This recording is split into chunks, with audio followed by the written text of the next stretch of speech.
แบ่งแบงค์ย่อยเพื่อได้ร่วมโดยร่วมโดยสวยงามตรงนี้เลยจะได้ร่วมโดยร่วมโดยสวยกับทางวัดก็มาที่จุดรับแรกกันได้ไม่ยอมจะเป็นอยู่ตรงกลางกลาง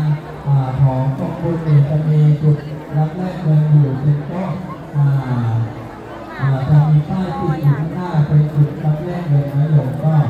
มาแลกเงินได้เลยอายุใจไปเลยว่าใจไปเลยไปได้ไม่เลยแต่ได้เนาะ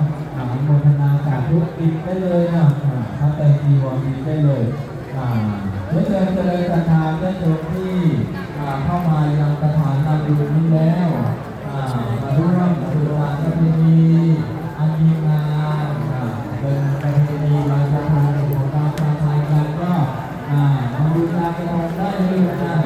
มาดูงานกระทงได้ดูทางป้ายราคาเท่าไหร่ก็ดูทางป้ายมาเตรียมกระจายให้ดีที่โรงงานแล้วก็เอาไปให้ไปช่วยบริจาคได้เลยแล้วก็ทิ้งกระทงที่เราชอบในโรงงานเราชอบสีอะไรก็เลือกได้เลยเราเห็นกระทงสมัยที่แรกเรา